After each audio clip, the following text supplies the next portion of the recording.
संपूर्ण James and jewellery उद्योग के पूर्व, पश्चिम, मध्य, उत्तर, दक्षिण का प्रतिनिधित्व करने वाले 350 एसोसिएशनों, फेडरेशनों में से नेशनल टास्क फोर्स का गठन किया गया।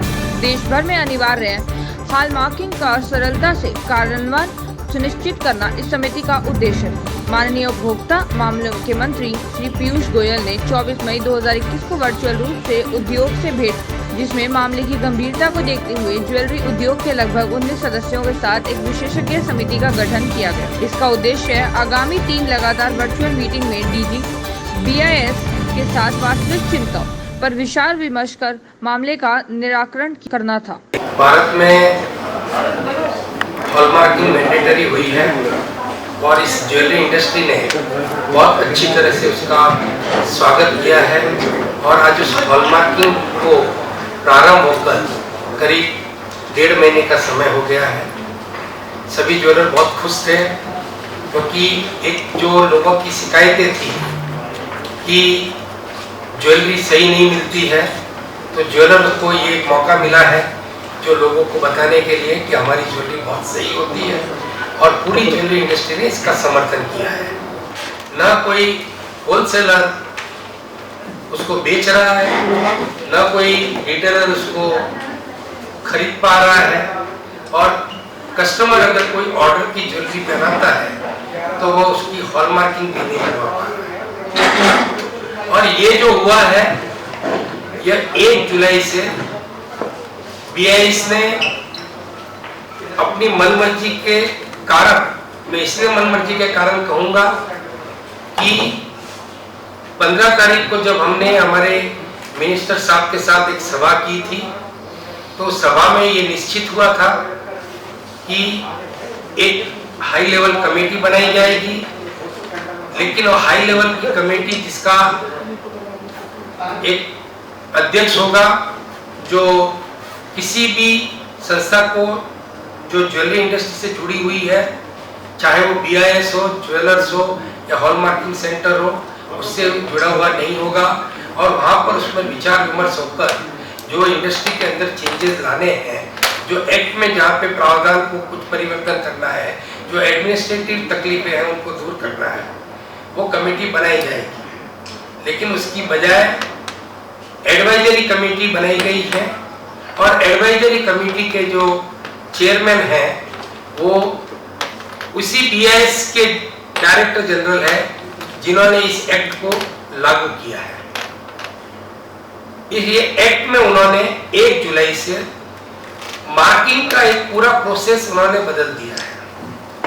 दोस्तों, 2000 के साल से ये हॉलमार्किंग आ रही है, वो वॉलंटरी थी।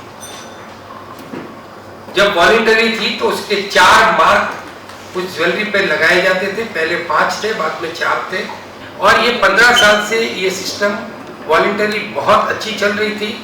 करीब 35,000 ज्वेलर्स जो तकरीबन हिंदुस्तान का 60% धंधा करते हैं, उन्होंने बहुत अच्छी तरह से लागू किया था। पहले जो ज्वेलरी को टेस्ट किया जाता था वो कसौटी के पत्थर पर घिसकर उसके दूसरे जो ज्वेलर उसी तरह की ज्वेलरी को मिलाकर उसके कलर को देखकर सेट किया जाता था। आज जो XRF मशीनें थी वो पहले नहीं थी, तो जो पुराने ज्वेलर्स थे जिनका गाँव में या जहाँ पर ये सब नई टेक्नोलॉजी नहीं आई है, वहाँ पर BIS ने जो कुछ कंडक्ट करके एक तरह से उन ज्वेलरी को टेस्ट करके जहाँ पे जो कमजोरी दिखी है उसके हिसाब से इस इंडस्ट्री को जो ये पोर्ट्रे करने की कोशिश की गई कि ये इंडस्ट्री अच्छा माल नहीं दे रही है, वो परिस्थितियां भिन्न थी। आज जब ये इंडस्ट्री उसको पूरी तरह से सपोर्ट कर रही है, तब इन्होंने वो पुरानी मार्किंग सिस्टम जिसपे कोई शिकायत नहीं थी, जो कोई कस्टमर की कंप्लेन नहीं थी, किसी ज्वेलर्स के ऊपर कोई कार्यवाही नहीं हुई, इन्होंने एक मनमानी ढंग से नई मार्किंग सिस्टम को शुरू कर दिया और जिसका नाम दिया इन्होंने HUID। मार्किंग सिस्टम के अंदर जो ज्वेलरी टेस्ट करने का जो स्टैंडर्ड होता है, वो स्टैंडर्ड में कोई परिवर्तन नहीं है। जो पहले टेस्ट होता था वैसे ही टेस्ट होगा। ये एक एडमिनिस्ट्रेटिव प्रोसेस उन्होंने नया शुरू किया है और एडमिनिस्ट्रेटिव प्रोसेस का शुद्धता से कोई लेना देना नहीं। अभी 16 जून से सरकार ने 256 जिलों में हॉलमार्क लागू कर दिया, जिसका पूरी ज्वेलरी इंडस्ट्री ने स्वागत किया।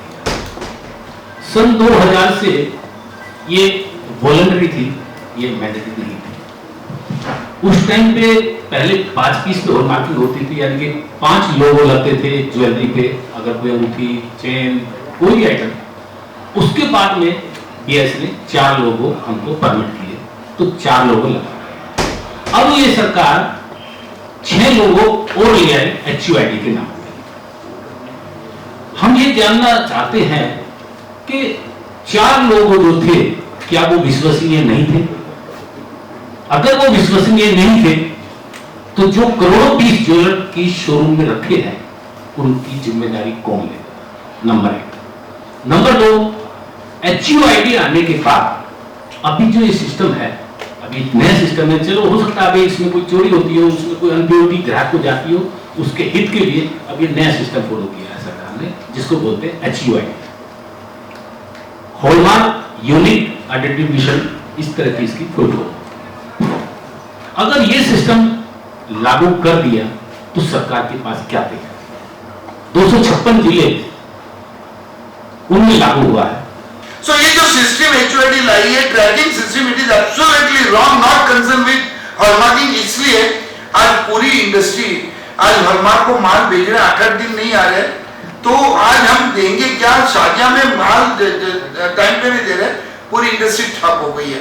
अब दूसरी बात, सबसे बड़ी अहम बात है, जब हमने बताया कि इंडिया में 741 डिस्ट्रिक्ट है, और जब हमने बताया तो 741 डिस्ट्रिक्ट, आपके पास हॉलमार्क सेंटर कितने हैं? तो जब मालूम पड़ा कि 236 डिस्ट्रिक्ट में ही है, NH 500 एंड समथिंग इसमें डिस्ट्रिक्ट में नहीं है। अब इन्होंने क्या किया कि जो डिस्ट्रिक्ट नहीं है उधर हॉलमार्क उन्होंने मैंडेटरी नहीं किया। अब 256, अभी बाद में 20 डिस्ट्रिक्ट बढ़ गया, तो 256 डिस्ट्रिक्ट में हो गया। और 485 डिस्ट्रिक्ट, पहले 505 में नहीं था, अभी 485 डिस्ट्रिक्ट में हॉलमार्क कंपलसरी नहीं है। कितनी अजब की बात है, एक इंडिया में 2 जगह के 2 अलग अलग कानून, 485 में ये नहीं है और सिर्फ 256 में है। और दूसरी बात होगी, अब जो 900 बोले कि हमारे पास है, आज 5 साल में इनके हॉलमार्क सेंटर नहीं बढ़ रहे। अब 933 की जो लीज दे रहे, उसमें at present 72 centres are under suspension. ये थर्ड पार्टी है, इन्होंने अपॉइंट किए हुए, सस्पेंशन में क्यों जा रहे? 1 अप्रैल 2016 से 30 अगस्त 2020, यानी 3-3.5 साल में 487 centers have been cancelled, suspended. Why?